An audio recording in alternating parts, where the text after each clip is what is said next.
James is a mixed traffic engine. He can pull both freight cars and coaches. He's proud of his smart red paint, and so is his driver. Everyone says you brighten up their day, James. One morning, James whistled loudly at the other engines. Look at me. I am the smartest, most useful engine on the line. Rubbish, replied Thomas. We're all useful. Sir Topham Hatt says so, and he's head of the whole railway. You know what, James? Added Percy. What? Replied James. You're getting all puffed up. James huffed away. Later, he was still boasting. I'm the pride of the line. I saw you pulling freight cars, snorted Gordon. You're only a goods engine. I pull coaches, too. Not as much as I do. But Sir Topham Hatt has plans for me. James was only making this up, but Gordon believed him. What plans? Wait and see. Oh dear, he thought. Now what'll I do? Thomas was shunting shining new coaches. Good morning, James. Are those coaches for me? Asked James hopefully. No, these are for Gordon's Express. I'll fetch your freight cars next. But James was going to play a trick on the other engines. Actually, Thomas, I'm taking the coaches. Sir Topham Hatt asked me to tell you. What about the cars? Asked Thomas. Give them to Gordon. Come on, Thomas, said his driver. Orders are orders. So when James's driver returned, James was coupled to the coaches and he puffed away.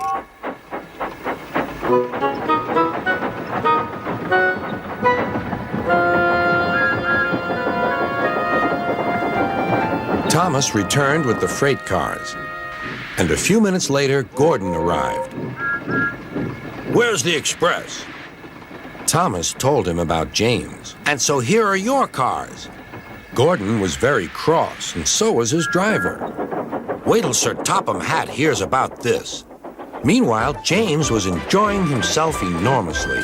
What a clever plan! What a clever plan! He chuffed.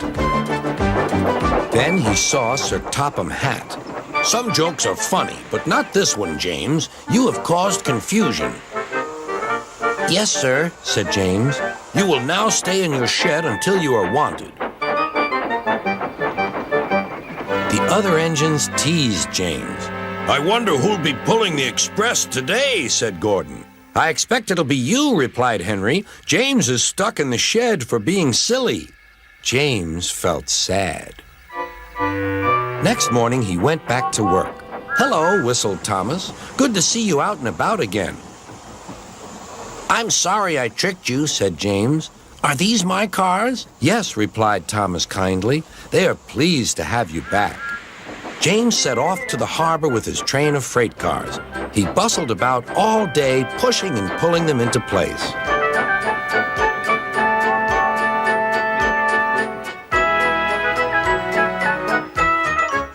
Time to go home now, James, said his driver at last. No cars or passengers, just we two. But his driver was wrong. Excuse me, called a man. I have a meeting with Sir Topham Hatt, and I mustn't be late. May I ride back with you? Of course, replied James's driver. Then he whispered to James, This gentleman is a railway inspector. James was most impressed. He steamed along the line as smoothly and quickly as he could.